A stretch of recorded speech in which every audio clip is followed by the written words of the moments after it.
اللہ تبارک و تعالیٰ نے بے شمار صحیفے اور کتابیں نازل فرمائیں، ان میں چار جو ہیں وہ مشہور ہیں۔ یہ عقیدہ نہیں ہونا چاہیے کہ میرا چار کتابوں پر ایمان ہے، انجیل، زبور اور توریت اور قرآن، نہیں۔ عقیدہ یہ ہونا چاہیے کہ اللہ تبارک و تعالیٰ نے آسمان سے جتنی بھی صحیفے کتابیں نازل کی، میرا سب پر ایمان ہے۔ آمنت باللہ و ملائکتہ و کتبہ و رسلہ، کہ میں ایمان لایا اللہ پر، اس کے سارے فرشتوں پر، سارے نبیوں پر اور ساری کتابوں پر۔ تو نہ تو نبیوں کی تعداد کنفرم ہے اور نہ ہی کتابوں کی تعداد کنفرم ہے۔ 1,24,000 یہ یقینی نہیں ہے، کم و بیش کے ساتھ ہے۔ عقیدہ یہ ہونا چاہیے کہ جتنے نبی اللہ پاک نے بھیجے سب پر ایمان، جتنی کتابیں بھیجی سب پر ایمان، اور جتنے فرشتے ہیں سب پر ایمان ہے۔ اب جتنی بھی کتابیں نازل کی گئیں، کوئی کتاب ایسی نہیں تھی جس کتاب میں حضور کا ذکر نہ ہو، اور جتنے بھی انبیاء کرام دنیا میں آئے، کوئی نبی ایسا نہیں تھا جس نبی نے نبی پاک صلی اللہ علیہ وسلم کی تعریف، آپ کے اوصاف و کمالات نہ بیان کی۔ ہر نبی کے دو ہدف تھے، ایک تو لوگوں کو توحید کی دعوت دینا کہ اللہ پر ایمان لاؤ، اللہ ایک ہے، اس کی عبادت کرو، اور دوسری کس بات کی تبلیغ ہوتی تھی؟ دوسری اس بات کی تبلیغ ہوتی تھی کہ اللہ پاک ایک آخری نبی آئیں گے، اور اگر تم ان کا زمانہ پاؤ تو ان پر ضرور ایمان لانا اور ان کی ضرور اطاعت کرنی ہے۔ ہر نبی اپنی امت سے یہ وعدہ لیتا تھا۔ مفتی اعظم ہند رحمۃ اللہ تعالی کہتے ہیں کہ رسول انہی کا تو مژدہ سنانے آئے ہیں، انہی کے آنے کی خوشیاں منانے آئے ہیں۔ سارے نبی پہلے آئے، کس لیے آئے؟ کہ وہ حضور کے آنے کی خبر دینے کے لیے آئے کہ حضور نے آنا ہے، اللہ پاک کے آخری نبی نے آنا ہے۔ اور پھر جو قرآن نازل ہوا ہے، یہ پورا کا پورا قرآن بھی حضور کی نعت ہے۔ اعلیٰ حضرت فرماتے ہیں کہ اے رضا، خود صاحب قرآن مدح ہے حضور، تجھ سے کب ممکن ہے پھر مدحت رسول اللہ کی؟ قرآن پاک کی کون سی ایسی سورہ مبارکہ ہے جس سورہ مبارکہ میں حضور کا ذکر خیر نہ ہو؟ علماء کرام نے لکھا ہے کہ 7,000 مرتبہ نبی پاک صلی اللہ علیہ وسلم کا ذکر قرآن میں ہوا ہے، 7,000 مرتبہ۔ تبھی شاعر نے کہا کہ دساں کی میں مصطفیٰ دی کیڈی سونی شان آپ دی تعریف وچ سارائی قرآن، آپ دی تعریف وچ سارائی قرآن، پڑھ کے تو ویکھ جیڑا مرضی سی پارا، قسم خدا دی مینوں سب نالوں پیارا۔ تو پورا کا پورا قرآن حضور کی شان و عظمت کو بیان کرتا ہے، اور قرآن میں اس کے ہر حرف میں ایک علوم کا سمندر ہے۔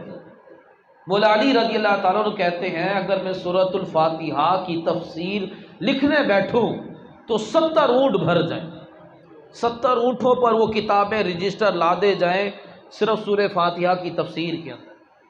سورہ فاتحہ میں آیتیں کتنی ہیں؟ 7 آیتیں ہیں۔ ان 7 آیتوں کی وضاحت کرنا شروع کی جائے، فرما رہے ہیں کہ 70 اونٹ بھر جائیں۔ اور پورے قرآن کا کتنا علوم کا سمندر ہے، اس کے ہر حرف میں کئی معنی ہیں۔ اللہ تبارک و تعالیٰ نے متعدد مقامات پر حضور کی نعت کہی۔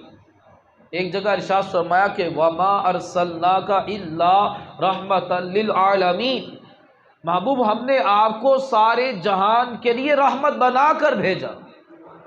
اللہ رب العالمین، سارے جہان کا پالنے والا، اور اللہ کے حبیب رحمت للعالمین، سارے جہان پر رحم کرنے والے۔ تو رحمت للعالمین میں حضور صلی اللہ علیہ وسلم کی 4 شانیں ثابت ہوتی ہیں۔ رحمت للعالمین کا ایک مطلب یہ ہوا کہ حضور زندہ ہیں، کیونکہ جو مر جاتا ہے وہ کسی پر رحم نہیں کر سکتا، مری ہوئی چیز تو خود قابل رحم ہوتی ہے، اس نے کیا کسی پر رحم کرنا؟ تو حضور صلی اللہ علیہ وسلم نے سارے جہان پر رحم کرنا ہے، اور قیامت تک کرنا ہے، قیامت میں بھی کرنا ہے۔ تو حضور صلی اللہ علیہ وسلم زندہ ہے، کیونکہ مرا ہوا بندہ کسی پر رحم نہیں کر سکتا۔ اللہ تبارک و تعالیٰ نے ہر نبی کو موت کا ذائقہ اس نے چکھا ہے، لیکن کلو نفس ذائقۃ الموت، ہر جان نے موت کا ذائقہ چکھنا ہے، تو ایک لمحے کے لیے انبیاء کرام موت کا ذائقہ چکھتے ہیں لیکن پھر سے زندہ ہوتے ہیں۔ متعدد احادیث مبارکہ ہیں، حضور صلی اللہ علیہ وسلم نے ارشاد فرمایا الانبیاء احیاء فی قبورہم یصلون، انبیاء کرام اپنی قبروں میں زندہ ہوتے ہیں اور وہ نماز ادا کر رہے ہوتے ہیں۔ نماز ایک ایسی اعلیٰ عبادت ہے کہ ابھی بھی انبیاء کرام اپنی قبروں میں نمازوں کو ادا کر رہے ہیں۔ اس لیے کہا گیا کہ من ترک الصلاۃ متعمدا فقد کفر، کہ جو جان بوجھ کر ایک نماز چھوڑے وہ کافر ہے، یعنی کہ کافروں کی طرح کا ہو گیا۔ اتنا سخت وعید ہے کہ جان بوجھ کر ایک بھی نماز نہیں چھوٹنی چاہیے، اور اتنی اعلیٰ قسم کی عبادت ہے کہ انبیاء دنیا سے پردہ کرنے کے بعد بھی وہ اپنی قبروں میں نمازیں پڑھتے ہیں۔ نبی پاک صلی اللہ علیہ وسلم نے ارشاد فرمایا جب حضور معراج پر جا رہے تھے، فرمایا رأیت موسیٰ یصلی فی قبری، میں نے موسیٰ علیہ السلام کو دیکھا وہ اپنی قبر میں نماز ادا کر رہے تھے۔ موسیٰ علیہ السلام نماز ادا کر رہے تھے۔ نبی کریم صلی اللہ علیہ وسلم نے ارشاد فرمایا کہ ان اللہ حرم علی الارض ان تاکل اجساد الانبیاء فنبی اللہ حج یرزق، فرمایا بے شک زمین پر انبیاء کرام کے جسموں کو کھانا حرام قرار دے دیا گیا۔ فنبی اللہ حی، اللہ کا نبی زندہ ہوتا ہے، یرزق اسے رزق دیا جاتا ہے۔ تو اس چیز پر ایمان لانا ضروری ہے کہ حضور زندہ ہے۔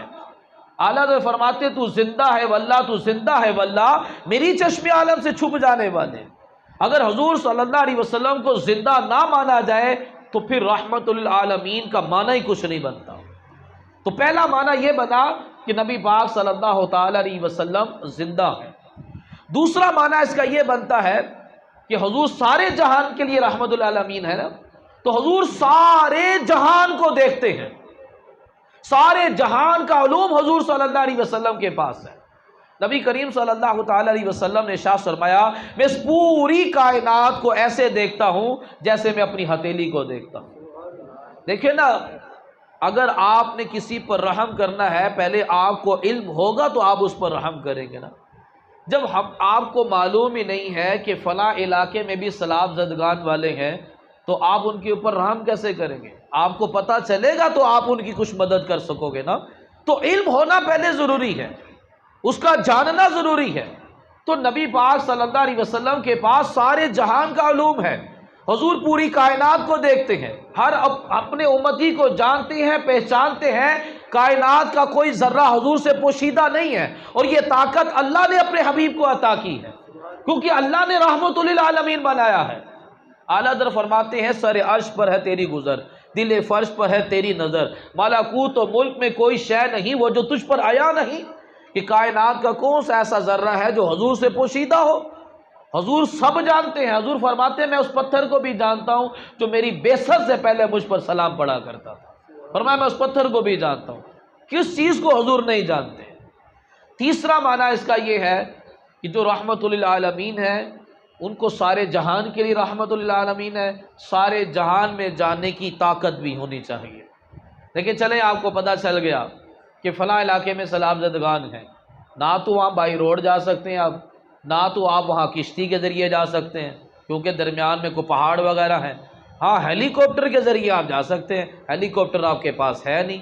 تو جب آپ کو وہاں پہنچنے کی طاقت نہیں ہے، پتہ تو آپ کو چل گیا، وہ میسیج کے ذریعے یا کال کے ذریعے یا کوئی ویڈیوز کے ذریعے آپ کو پتہ تو چل گیا کہ پہاڑ کے اس طرف بھی لوگ مصیبت زدہ ہیں، لیکن آپ کے پاس جانے کی پاور نہیں ہے تو آپ ان پر رحم نہیں کر سکتے۔ تو نبی پاک صلی اللہ علیہ وسلم تو رحمت للعالمین ہیں، تو پوری کائنات میں حضور صلی اللہ علیہ وسلم کو جاننے کی طاقت ہے۔ آپ ابھی بھی مدینہ منورہ میں رہ کر پوری کائنات میں جہاں چاہیں اور ایک وقت میں کئی مقامات پر آپ جلوہ فرما ہو جاتے ہیں۔ حضرت ابن جوزی رحمت اللہ تعالی نے لکھا ہے کہ ابن نعمان کی قسمت جاگ اٹھی، ابن نعمان کو خواب میں حضور کا دیدار ہوا۔ کیا دیکھتے ہیں کہ حضور کہیں تشریف لے جا رہے ہیں۔ ابن نعمان کہتے ہیں میں نے حضور کے ہاتھوں کو بوسہ دیا، میں نے عرض کی یا رسول اللہ کہاں تشریف لے جا رہے ہیں؟ حضور نے فرمایا کہ فلاں علاقے میں میرا امتی رہتا ہے، میں اس سے ملاقات کے لیے جا رہا ہوں۔ تو میں نے عرض کی یا رسول اللہ آپ نبیوں کے سردار ہیں، سارے جہان کے لیے سردار ہیں، آپ کیوں چل کر جا رہے ہیں؟ اس کو چل کر آنا چاہیے آپ کی زیارت کے لیے۔ کہتے ہیں کہ حضور جلال میں آ گئے۔ حضور نے فرمایا ادب کے ساتھ میرا وہ امتی میرا میلاد مناتا ہے، میں اس لیے اس کی ملاقات کے لیے جا رہا ہوں۔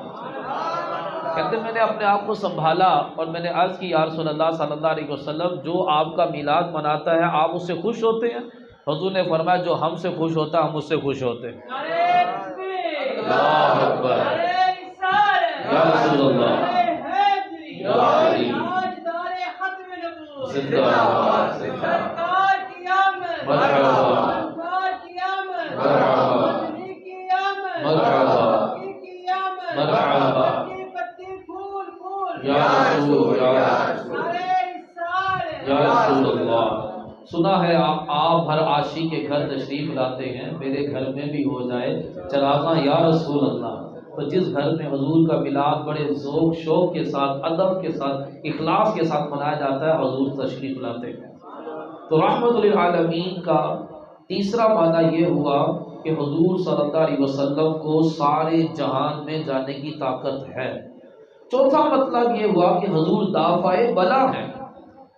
چلے آپ کو پتہ چل گیا کہ فلاں علاقے میں سیلاب زدگان ہیں، چلو آپ وہاں پر پہنچ بھی گئے، لیکن وہاں جب آپ پہنچے تو وہ لوگ، آپ ان کے لیے راشن لے کر پہنچے تھے، لیکن وہ لوگ تو بیمار پڑے تھے، انہیں تو دوا کی ضرورت تھی، لیکن آپ ڈاکٹر نہیں ہیں، تو آپ ابھی بھی ان پر رحم نہیں کر سکتے۔ رحم کرنے کے لیے ہر طرح کی مصیبت دور کرنے کی پاور ہونی چاہیے۔ تو نبی پاک صلی اللہ علیہ وسلم کو اللہ تبارک و تعالیٰ نے دافع بلا بنایا کہ ہر طرح کی مصیبت دور کرنے کی طاقت حضور صلی اللہ علیہ وسلم ہے۔ تو رحمت للعالمین سے پتہ چلا کہ حضور صلی اللہ علیہ وسلم زندہ ہیں، حضور صلی اللہ علیہ وسلم حاضر و ناظر ہیں، حضور صلی اللہ علیہ وسلم پوری کائنات کا علوم رکھتے ہیں، حضور صلی اللہ علیہ وسلم ہر طرح کی مصیبت کو دور کرنے کی طاقت بھی رکھتے ہیں۔ تو یہ معنی ہوا کہ وما ارسلناک الا رحمت للعالمین، کہ ہم نے آپ کو سارے جہان کے لیے رحمت بنا کر بھیجا۔ جن کو سارے جہان کے لیے رحمت بنا کر بھیجا، اس اللہ کے آخری نبی کا اس مہینے میں خصوصیت کے ساتھ میلاد کیا جاتا ہے۔ یہ میلاد ایک محبت کا اظہار ہے، یہ میلاد ایک محبت کی علامت ہے، اور یہ محبت ہی تو مسلمان کی کامیابی ہے۔ ہلاکو خان جب بغداد میں آیا تھا، اس نے مسلمانوں کو قتل کیا اور 4 لاکھ مسلمانوں کے سروں کا مینار بنایا۔ ہلاکو خان کا پلان یہ تھا کہ میں نے پوری دنیا پر حکومت کرنی ہے، مسلمانوں پر بھی حکومت کرنی ہے، اور اس قوم کے اوپر کیسے حکومت کی ہے؟ اس نے ایک طالب علم سے پوچھا کہ بتاؤ میں یہاں کیوں آیا ہوں؟ اس دین کے طالب علم نے کہا کہ جب ہم دین سے ہٹ جاتے ہیں، اللہ کی نعمتوں کا شکر ادا نہیں کرتے، اور آپس میں جب ہم جھگڑا کرتے ہیں، اتفاق سے نہیں رہتے، تو اللہ تعالیٰ تم جیسے ظالم ہم پر مسلط کر دیتا ہے۔ ہلاکو خان نے کہا کہ میری یہاں سے جانے کی وجہ کیا بنے گی؟ اس نے کہا کہ جب ہم دین پر واپس پلٹ آئیں گے، اللہ کی نعمتوں کا شکر ادا کریں گے، جب ہم آپس میں اتفاق کے ساتھ رہیں گے تو تم یہاں سے دفع ہو جاؤ گے۔ تو ہلاکو خان کے ذہن میں یہ بات بیٹھ گئی کہ مسلمانوں پر اگر حکومت کرنی ہے تو ان کو دین پر نہ چلنے دیا جائے۔ اگر یہ دین پر چلیں گے تو پوری دنیا پر حکومت کریں گے، اگر یہ دین پر نہیں چلیں گے تو کافر ان کے اوپر حکومت کرے گا۔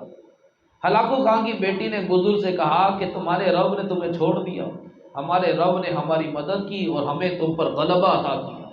تو بزرگ علیہ رحمہ نے فرمایا کہ جب بکریاں چرانے والا بکریاں چراتا ہے تو 2-4 کتے ساتھ رکھتا ہے، اگر کوئی بکری ریوڑ چھوڑ کر بھاگ جائے نا تو وہ چرہاوا اس بکری پر کتے چھوڑ دیتا ہے جب تک وہ بکری واپس ریوڑ میں نہ آ جائے۔ اسی طرح ہم مسلمان جب اللہ کے دین کو چھوڑ دیتے ہیں، دین کے راستے کو چھوڑ دیتے ہیں، تو اللہ پاک تم جیسے کتے ہم پر چھوڑ دیتا ہے جب تک ہم دین پر واپس نہیں آ جاتے۔ تو جب مسلمان دین سے ہٹتا ہے تو خوںخوار کتے مسلمانوں پر چھوڑ دیے جاتے ہیں جب تک مسلمان پلٹ کر دین کی طرف نہ آ جائے۔ اسی طرح انگریز جب یہاں پر تھا بر صغیر میں، 200 سال انہوں نے حکومت کی، ان کا پلان یہ تھا کہ مسلمانوں پر حکومت جاری رکھنی ہے۔ کیسے ان کے اوپر حکومت جاری رہ سکتی ہے؟ اسی صورت میں کہ یہ شریعت پر نہ چلے۔ انہوں نے کیا کیا؟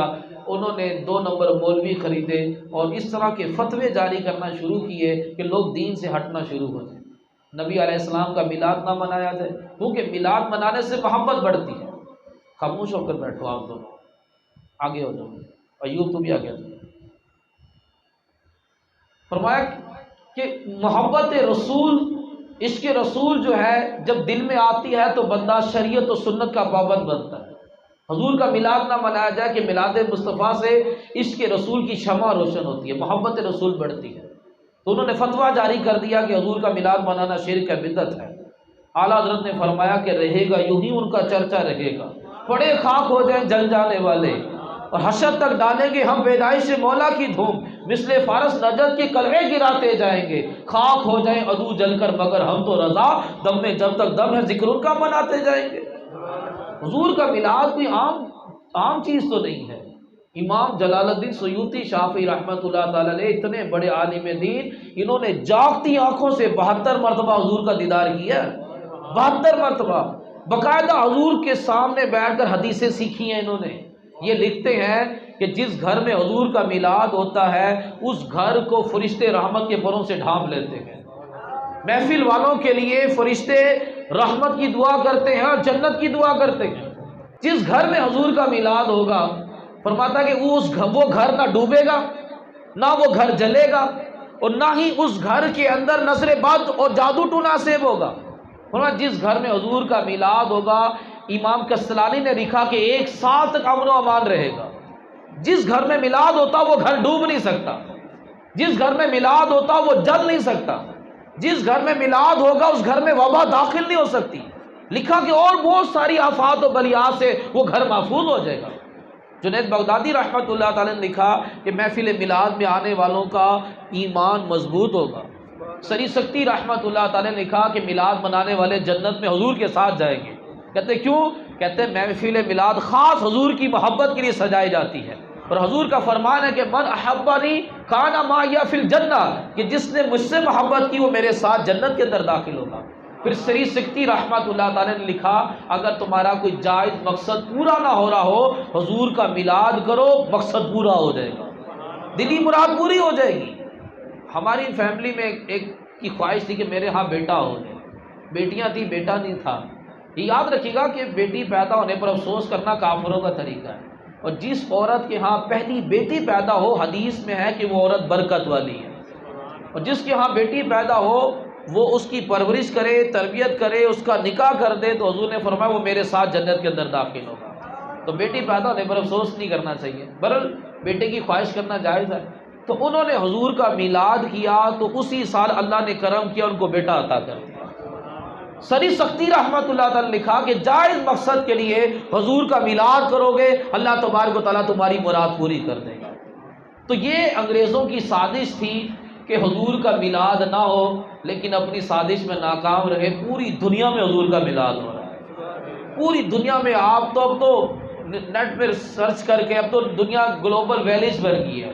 گلوبل ویلیج کا مطلب ہے چھوٹا گاؤں، کسی کے کچن میں بھانڈے کھڑ گئے تو پورے گاؤں والوں کو پتہ چلتا تھا کہ گاؤں میں کے کچن میں بھانڈے کھڑ گئے ہیں۔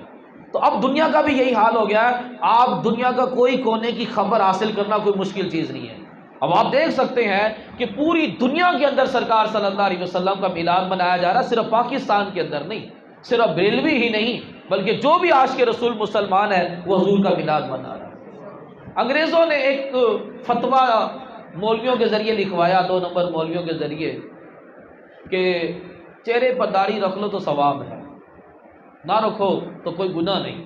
تو سیدی اعلیٰ حضرت رحمت اللہ تعالیٰ علیہ نے یہ سارا انگریزوں سے مقابلہ اعلیٰ حضرت قلم کے ذریعے کر رہے تھے۔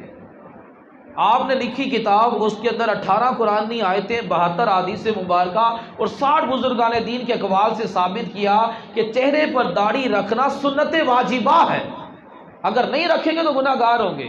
دلیل کیا دی؟ فرمایا دلیل یہ دی کہ یہ چہرہ اللہ تعالیٰ نے اپنے دست قدرت سے بنایا، اور اللہ کی بنائی ہوئی چیز کو بدلنا حرام ہے۔ اللہ تعالیٰ نے مرد کے چہرے پر داڑھی اللہ نے بنائی ہے، یہ اپنے آپ نہیں نکل آئی، اگر اپنے آپ نکل آتی تو پھر عورت کے بھی نکلتی، مرد ہی کے کیوں نکلتی ہے؟ اللہ پاک نے مرد کے چہرے پر داڑھی بنائی ہے۔ اب جو اللہ اس کے چہرے پہ داڑھی بنا رہا ہے، یہ بلیڈ بنا کر اس کو نالی میں پھینک رہا ہے، تو یہ گناہ گار ہے، یہ مصلح کہلائے گا۔ پہلے جب جنگیں ہوتی تھیں تو ان کی فتح کی علامت کیا ہوتی تھی؟ وہ قتل کرنے کے بعد جو لاشیں پڑی ہوتی تھیں ان کا ناک، کان، جسم کی اعضاء کاٹ کر ٹوٹے ٹوٹے کر کر ایک رسے میں پرو کر گلے میں ڈال لیتے تھے، اور پھر بڑی تکبر کے ساتھ اپنے شہر میں داخل ہوتے تھے کہ ہمیں فتح حاصل ہوئی ہے۔ یہ کافروں کا، عرب والوں کا وتیرہ تھا وہ۔ جب نبی کریم صلی اللہ علیہ وسلم نے صحابہ کو بھیجتے تھے جنگ کے لیے تو حضور منع کرتے تھے کہ چہرہ نہیں بگاڑنا، ناک کان ہونٹ وغیرہ یہ چیزیں نہیں کاٹنی. کیوں؟ یہ چہرہ اللہ نے دست قدرت سے بنایا، بھلے کافر کا چہرہ ہے، چہرے کو بگاڑنا ہی حرام ہو گیا. اب جو اللہ کی بنائی ہوئی تخلیق ہے اس کو کوئی بھی بدلے گا تو گناہ گار ہوگا. اللہ تبارک و تعالیٰ نے ایک بندے کو مرد بنایا ہے، وہ اپنے آپ کو عورت کی مشابہت اختیار کرے تو حرام گناہ کا کام ہے. وہ عورتوں کی طرح کان میں بالی پہن لے، ہاتھ میں کڑے پہن لے اور لمبے بال رکھ لے. تو جس بندے نے کڑا پہنا ہوا ہے، کان میں بالی پہنی ہوئی ہے، لمبے بال رکھے ہوئے ہیں، وہ اگر نماز پڑھے تو اس کی نماز بھی قبول نہیں ہے. نماز اس کی مکر تحریمی واجب الاعادہ.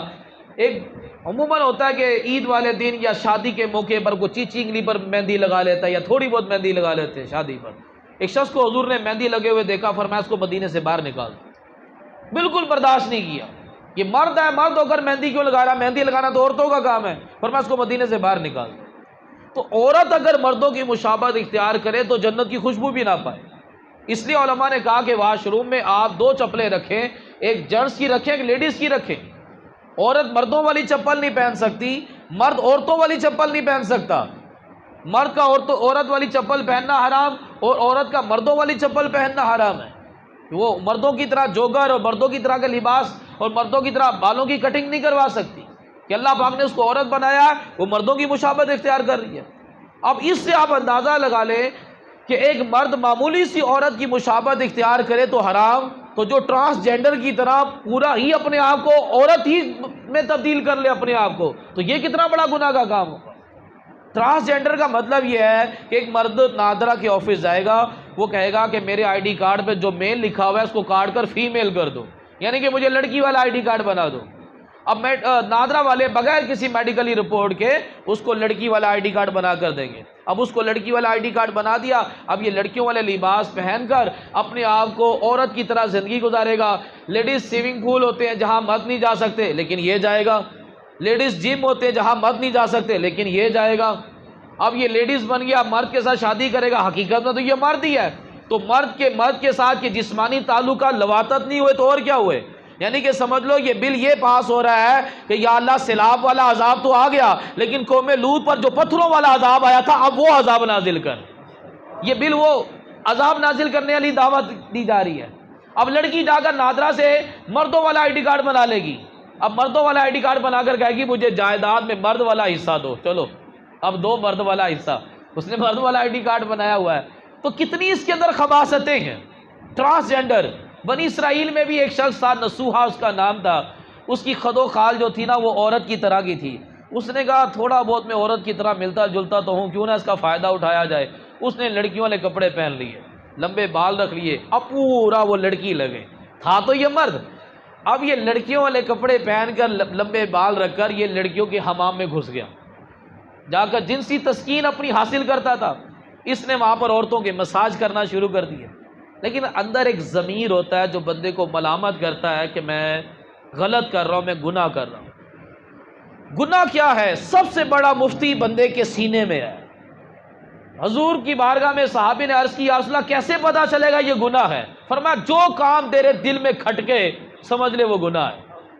ہر کام کرنے سے پہلے آپ اپنے مفتی سے فتویٰ لے لیں کہ میں کروں کہ نہ کروں. آپ کا جو دل ہے وہ یہ تھوڑا سا کھٹکے گا کہ یار یہ مجھے صحیح نہیں لگ رہا، تو سمجھ لیجیے کہ وہ غیر شرعی حرام کام ہے. اب اس کا ضمیر اس کو ملامت تو کرتا تھا کہ میں یہ غلط کر رہا ہوں. کئی بار کہتا تھا اب نہیں جاؤں گا حمام، عورتوں کے حمام میں، لیکن پھر چلا جاتا تھا. ایک مرتبہ یہ حمام میں گیا عورتوں کے، وہاں بادشاہ کی شہزادی آئی ہوئی تھی نہانے کے لیے. اب یہ ان کو مساج کرتا تھا. اس نے شہزادی کو مساج کیا. شہزادی کو اس کا مساج بڑا پسند آیا. اتنے میں اعلان ہوا کہ کوئی عورت حمام سے باہر نہیں نکلے گی، شہزادی کا ہار گم گیا ہے، سب کی تلاشی لی جائے گی. اب اس کے پسینے چھوٹ گئے. اگر تلاشی لی گئی تو پتہ چل جائے گا کہ میں تو مرد ہوں، میں تو عورت نہیں ہوں. اور بادشاہ کو پتہ چلا کہ میں نے اس کی بیٹی کو ہاتھ لگایا، بادشاہ تو میری کھال ادھیڑ دے گا. اب یہ اندر ہی اندر گڑ گڑانے لگا، رونے لگا، یا اللہ آج مجھے بچا لے، آج کے بعد یہ حرام کام نہیں کروں گا، ٹرانسجینڈر والا کام نہیں کروں گا. تو یہ دل ہی دل میں دعا مانگ رہا تھا. تو اللہ کریم ہے، جب دل سے دعا مانگی جائے تو یوں قبول ہوتی ہے. تو فوراً اعلان ہو گیا کہ شہزادی کا ہار مل گیا ہے۔ اس کی آنکھوں سے آنسو جاری ہو گئے کہ رب کریم نے اتنی جلدی میری دعا قبول کی، اور میرے رب نے مجھے بادشاہ سے بچا لیا، اب میں اپنے رب کی نافرمانی نہیں کروں گا۔ حمام سے باہر نکل آیا اور اپنے گھر میں عبادت میں مصروف ہو گیا۔ لیکن اس کا مساج بڑا مشہور تھا کہ بڑا بہترین مساج کرتی ہے، لیکن تھا تو یہ مرد، تو عورتیں اس کو بلاتی لیکن یہ نہیں جاتا تھا۔ ایک دن شہزادی نے اس کو بلا لیا، اب تو اس کو جانا پڑنا تھا کہ شہزادی نے بلایا۔ اب اس نے کہا کروں تو کروں کیا، اس گناہ سے بچنے کا حل یہی ہے کہ یہاں سے ہجرت کر جاؤ۔ جو گناہ سے بچنے کے لیے ایک بالغ ہجرت کرتا ہے وہ ابراہیم علیہ السلام کے ساتھ جنت میں داخل ہوگا۔ اس نے وہاں سے بھاگ گیا اور دور کسی جنگل بیابان میں عبادت میں مصروف ہو گیا۔ وہاں ایک بھینس آ گئی، اس نے کہا پتہ نہیں کس کی بھینس گم گئی ہے۔ اس نے اس کو کہا چلو میں اس کی رکھوالی کرتا ہوں، جب کوئی آئے گا لینے کے لیے میں اس کی بھینس اس کے حوالے کر دوں گا۔ اب وہ بھینس کو اس نے سنبھال لیا۔ تاجروں کا ایک قافلہ گزرا وہاں سے، تو یہ وہاں عبادت میں مصروف تھا۔ تاجر کہنے لگے ہم بھوک پیاس سے مر رہے ہیں، تمہارے پاس کچھ ہے تو ہمیں دو، ہم نے بھی بڑی دور کا سفر ہے، ہمیں کچھ نہیں مل رہا۔ اس نے فوراً بھینس کا دودھ دھویا اور سارے تاجروں کو دودھ پلایا۔ تاجروں کی جان میں جان آئی، تاجر بڑے خوش ہوئے، سب نے اس کو کچھ نہ کچھ رقم دی۔ اس کے پاس رقم کا ایک ڈھیر لگ گیا۔ اب یہ نصوحہ کہنے لگا میں نے یہ رقم کیا کرنی، چلو ایسا کرتا ہوں یہاں سے مسافر گزرتے ہیں پیاسے ہوتے ہیں، چلو ان کے لیے کنواں کھدوا لیتا ہوں۔ اس نے وہاں کنواں کھدوا لیا۔ اب جب کنواں کھدوایا تو جہاں پہلے پانی ہوتا تھا تو وہاں پر لوگ بسنا شروع ہو جاتے تھے، لوگ بسنا شروع ہو گئے، پوری آبادی بن گئی، یہ آبادی کا سردار، اور اس کی نیک نامی بڑی مشہور ہو گئی، یہاں تک کہ بادشاہ تک اطلاع چلی گئی۔ بادشاہ نے کہا کہ ہم اس نیک انسان سے ملاقات کے لیے جائیں گے۔ بادشاہ چلا کہ جا کر نصوحہ سے ملاقات کروں، تو راستے میں بادشاہ کا انتقال ہو گیا۔ اب لوگوں نے کہا کہ بادشاہ کیونکہ نصوحہ کی ملاقات کے لیے جا رہا تھا، لہٰذا اب نصوحہ کو بادشاہ بنا دیا جائے۔ اب وہ بادشاہ بن گیا اور اسی شہزادی کے ساتھ اس کا نکاح ہو گیا، اور پورے ملک میں اس نے عدل و انصاف قائم کیا ہوا تھا۔ اتنے میں کچھ عرصے میں ایک شخص آیا، کہنے لگا بادشاہ سلامت، کچھ سال پہلے میری بھینس گم گئی تھی، ابھی تک میری بھینس نہیں ملی، آپ میری مدد کریں۔ تو بادشاہ نے کہا تیری بھینس میرے پاس ہے۔ سپاہیوں سے کہا اس کو بھینس لا کر دو، اور اس بھینس کی وجہ سے میں نے بڑا مال کمایا ہے، جتنا مال پڑا ہے وہ آدھا مال بھی اس کو دے دو۔ اب بھینس لے کر آئے اور صندوق بھرے ہوئے سکوں کے وہ لا کر اس کو دے دیے، لے بھائی اپنی بھینس بھی لے جا اور یہ سارا صندوق بھی تو لے جا۔ تو وہ شخص کہنے لگا بادشاہ سلامت، نہ میں انسان ہوں اور نہ یہ بھینس ہے، میں بھی اللہ کا فرشتہ ہوں، یہ بھی اللہ کا فرشتہ ہے، ہم دونوں آپ کے امتحان کے لیے آئے تھے۔ جب آپ نے توبہ کی تو آپ کا امتحان ہونا تھا کہ آپ توبہ پر قائم رہتے کہ نہیں کہ رہتے۔ آپ نے توبہ پر ثابت قدمی اختیار کی ہے، لہٰذا آپ کو بادشاہت بھی مبارک ہو، آپ کو آخرت بھی مبارک ہو۔ جب بندے کے اندر کوئی برائی پائی جائے اور بندہ وہ برائی چھوڑ دے اور زندگی بھر دوبارہ وہ برائی نہ کرے، اللہ تبارک و تعالیٰ اس پر انعام و اکرام کی بارشیں کر دیتا۔ اب یہ عورت سے ملتا جلتا اس کا جسم تھا، یہ عورت بن کر گناہ کر رہا تھا، لیکن اس نے سچی توبہ کی تو اللہ تبارک و تعالیٰ نے اس کو کتنا بڑا انعام دیا، بادشاہت بھی دی اور اس کی آخرت بھی بہتر ہوگی۔ تو اللہ تبارک و تعالیٰ ہم سب کو عمل کرنے کی توفیق عطا فرمائے۔ میلاد مصطفیٰ کا مطلب یہ ہوتا ہے کہ ہم مسلمان دین مصطفیٰ پر، اطاعت مصطفیٰ پر، حضور صلی اللہ علیہ وسلم کی اتباع کرنے والے بن جائیں، یہ میلاد مصطفیٰ کا مقصد ہے۔ اور یہ جو بل پاس کیے جا رہے ہیں یہ انگریزوں کا آج کا نہیں، یہ بہت سال پہلے کا پلان ہے کہ مسلمان اپنے دین پر عمل نہ کریں، بھلے اپنے آپ کو مسلمان کہیں، کیونکہ حضور نے فرمایا شیطان مایوس ہو گیا ہے کہ وہ تم سے بتوں کی عبادت کروائے۔ شیطان اس بات سے مایوس ہو گیا ہے کہ اب تم کسی بت کے آگے کبھی نہیں جھکو گے، تم کبھی کسی بت کو خدا نہیں مانو گے۔ شیطان مایوس ہو گیا ہے۔ پھر اب شیطان کیا کرے، کیونکہ انہوں نے اب شرک تو کرنا نہیں، تو اب وہ شیطان کیا کرتا ہے، یا تو ان کو آپس میں لڑوایا جائے اور ان کو ان کے دین پر چلنے نہ دیا جائے۔ تو وہی یہ کبھی میرا جسم میری مرضی کے والے جلوس باہر نکالے جاتے ہیں، تو کبھی عجیب و غریب قسم کے بل پاس کروائے جاتے ہیں۔ مین کافروں کا ٹارگٹ کیا ہے، بھلے یہ مسلمان سے کافر تو نہیں ہو رہے لیکن یہ اپنے دین پر نہ چلیں، یہ اپنے دین پر نہیں چلیں گے، ہمارے غلام بن کر رہیں گے۔ اگر یہ اپنے دین پر چل پڑے تو یہ ہمارے اوپر حکومت کریں گے۔ تو میرے محترم اسلام بھائیو، ہماری کامیابی دین پر چلنے پر ہے۔ آپ جتنے مرضی ایٹم بم بنا لیں، جتنے مرضی آپ ایٹمی پاور بن جائے، جو مرضی بن جائے، اگر عشق رسول اور اتباع رسول نہ ہو تو کامیابی کبھی بھی نہیں ملے گی۔ مسلمان کی کامیابی دین میں رکھی گئی ہے، محبت رسول میں رکھی گئی ہے۔ تو اللہ تبارک و تعالی ہمیں اس پر عمل کی توفیق دے دے کہ میلاد مصطفیٰ کا مقصد کیا ہے کہ ہم شریعت و سنت کے پابند بن جائیں۔ تو ہمیں یہ نیت کرنی چاہیے، ہم حضور کا میلاد منا رہے ہیں، میلاد اس طرح سے بھی منایا جا سکتا ہے کہ یا رسول اللہ آج کے بعد میں کبھی نماز قضا نہیں کروں گا، آپ کی ولادت کی خوشی میں اپنے چہرے پر داڑھی سجاؤں گا، آپ کی ولادت با سعادت کی خوشی میں ایک غریب کی بیٹی گھر بیٹھی ہوئی ہے، میں اس کی شادی کا خرچہ اٹھا لوں گا، ایک بندہ بیمار ہے میں اس کا علاج کروا دوں گا، یا رسول اللہ آپ کے نام کی مسجد بنا دوں گا، یا رسول اللہ کسی کا گھر سیلاب میں گر گیا میں اس کا گھر بنوا دوں گا، کوئی بے روزگار ہو گیا اس کو روزگار شروع کروا دوں گا۔ بھائی اس طرح سے بھی میلاد منایا جا سکتا ہے، خالی یہ کوئی طریقہ نہیں ہے کہ 12 ربیع الاول کو عورتیں بے پردہ باہر آ جائیں، تو کہیں پٹھورے چل رہے ہیں، تو کہیں دہی بلے چل رہے ہیں، تو کہیں قوالیاں ہو رہی ہیں، تو کہیں گانے باجے ہو رہے ہیں، تو کہیں ڈانس کے مقابلے ہو رہے ہیں۔ یہ 12 ربیع الاول کی بہت بڑی توہین ہے، یہ ولادت مصطفیٰ والے دن کی گستاخی ہے، توہین ہے، اس دن کو ناپاک کیا جا رہا ہے، یہ بے حیائی کے معاملہ سے۔ پتہ نہیں اس قوم کو کیا ہو گیا ہے کہ ناچ گانا انہوں نے اپنا مقصد حیات سمجھ لیا ہے۔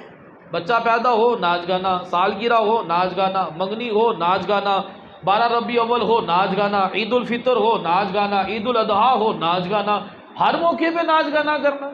اتنا مبارک دن، اس دن بھی تم نے ناچ گانا کرنا ہے۔ حضور فرما رہے ہیں میں گانے باجے کے آلات توڑنے کے لیے آیا ہوں۔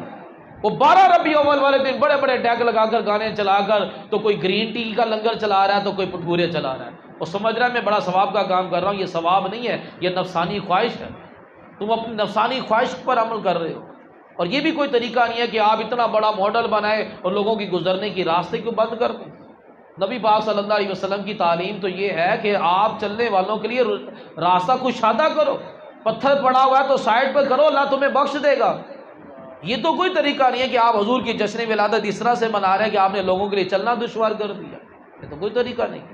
تو لوگوں کو ایک تو سمجھ نہیں ہے کہ ہم نے 12 ربیع الاول کیسے منانی ہے۔ تو دعوت اسلامی الحمدللہ پوری دنیا میں قرآن و سنت کی تعلیمات کو عام کر رہی ہے۔ آپ ضرور بھی ضرور مدنی چینل دیکھا کریں، دعوت اسلامی کے اجتماع میں آئیں اور مدنی چینل کو دیکھتے رہیں، تو انشاءاللہ عز و جل اس کی برکت سے پابند سنت بننے، گناہ سے نفرت کرنے اور ایمان کی حفاظت کے لیے کرنے کا ذہن بنے گا۔ اور ایک مشورہ میں آپ کو یہ ضرور دوں گا کہ ضرور بھی ضرور کم سے کم مہینے میں ایک مرتبہ اپنے گھر میں محفل پاک ضرور کیا کریں۔ بڑی برکت ہوگی، بڑی برکت ہوگی کہ جس گھر میں محفل میلاد ہوتی ہے 1 سال تک اس گھر میں امن و امان رہتا ہے۔ اسماعیل حقی رحمۃ اللہ تعالی نے تفسیر روح البیان میں لکھا جہاں حضور کا میلاد ہوتا ہے 1 سال تک وہاں رب کی رحمت کا نزول ہوتا ہے۔ ضروری نہیں محفل کرنے کے لیے آپ دیگ پکائیں، کوئی بڑے پروفیشنل نعت کا بلائیں، آپ خود ہی گھر کے افراد بیٹھ جائیں، جو آپ کو حضور کی نعت آتی ہے کچھ درود و سلام پڑھ لیں، کوئی 3 مرتبہ سورہ اخلاص پڑھ لیں، بس ہوگی حضور کی محفل۔ آپ 12 مرتبہ درود پڑھ لیں، 3 مرتبہ سورہ اخلاص پڑھ لیں، میلاد ہو گیا۔ اس طرح بھی میلاد ہو سکتا ہے، لیکن کریں ضرور، تو انشاءاللہ اس کی برکت ہو۔